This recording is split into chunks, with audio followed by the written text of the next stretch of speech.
Hey folks, how's it going? This is Iron Seagull here, back with another video on Paralives. Recently we have gotten some small but nice updates on its development, so I thought it'd be fun to go over them. The first one is all about how Parafolk will be able to sit in the game, showing all the different sitting styles, asking which ones are our favorites. So I'm personally a fan of number 3. I think that's really cute. I also like that with number 1 there, Parafolk will be able to sit on the armrests of seats as well, so that's a neat little thing. Yesterday they made public a blog post showing off new build mode items. They are occasionally going to do showcases of not just furniture, but also Paramaker items, so as a Create a Sim person, I'm definitely looking forward to seeing more hairstyles and clothing. First one we have is of this loft here, which I think is really nice looking. The windows, the trees outside, and the light just coming in and the shadows. And yeah, this furniture style is definitely up my alley. I really like what I'm seeing here. The desk lamp definitely reminds me of the Pixar lamp, but in a different color. I think it's overall very pleasing to look at, and I just noticed there's little slippers near the bed, so that's a really cute addition.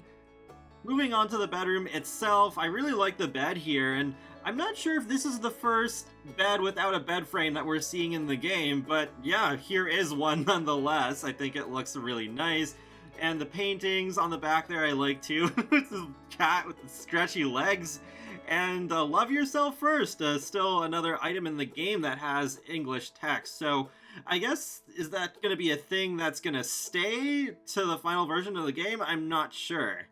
I also like how with the brick wallpaper, it does have a weathered look to it. It's not just showroom perfect sort of thing, even though I think there is still a place for that too, but it's nice to have options. With this view of the living room, we have a better look at a chair with a little footrest, so hopefully Parafolk will be able to rest their feet on there, though right now there actually is a book on top of it, so looks like at the very least that is going to be an option. It says in the blog post that they have added a lot of new living room stuff, like couches, which are all resizable like we've seen in some previous footage, which is really cool. So instead of, say, like in The Sims, where you have a ceiling lamp that comes in 3 different heights as 3 separate objects, you just have the one object and just stretch it to exactly the height that you want it to, so it's not taking up that item count. But yeah, they do note that they have a variety of designs now, so they're able to create rooms with more varied styles.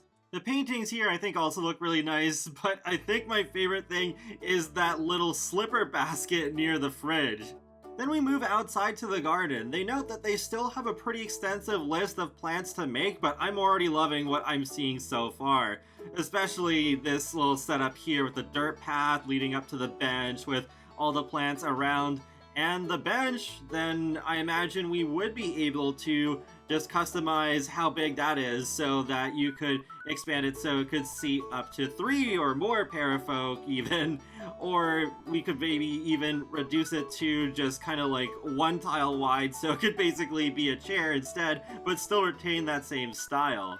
We also have a sneak peek at a sunflower field, which I think looks really cute, and a lineup of most of their vegetation items currently in the game.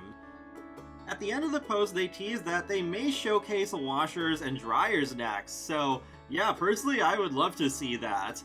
And they say that so far we have a little selection of most item types in the game. For the upcoming months, we aim to have a bit of every item type so we can test out animations and features for the live mode.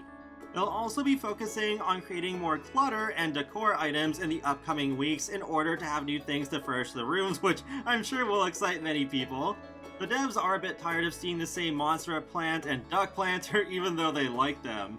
I would like to see a few Seagull themed items, but yeah, that's just me. Come to think of it, a Seagull plushie could be really good because they did also tweet a picture where they're showing 3 plushies that they have so far: a giraffe, a bear, and a duck.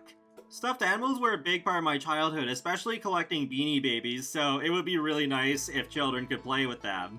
One last thing is an example of a bathroom. They have noted that they are going to be adding a shower curtain soon, but even what's here now looks really nice. I love all the clutter, again the slippers and the book showing up, and And also, that goose painting is really nice.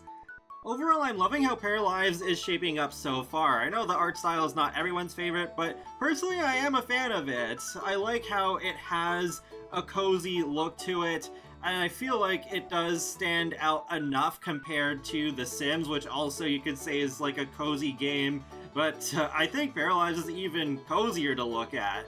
Between Project Renee, Life by You, and Paralives, currently I am most optimistic about Paralives. I'm liking just the general direction of it, and I think they really kind of just understand where life sims need to go in terms of innovation and listening to fan feedback. That's not to say that Project Renee and Life by You aren't doing that, but just from what I'm seeing so far, I do feel like Paralives is going in the best direction. Like with Project Renee, just the other day I did that video about the whole free-to-play thing, though actually a little follow-up is that that job listing's being taken down, so I don't know if they're gonna maybe change their minds on that. And with Life by You, it does look very good in terms of customization, but the art style I'm really not feeling, and in terms of life sims, that does make a pretty big difference to me, because it might be really difficult for me to get immersed in it if I'm not just vibing with the graphics and how my characters look. Plus, with those system requirements being pretty high, I'm not sure how well it'll run on my computer, if it runs at all. That's it for now though, so feel free to let me know your thoughts on Paralives so far in the comment section below, and be sure to subscribe if you'd like to keep up with my latest gaming content. I will talk to you all later, and have a great day. Thanks for watching!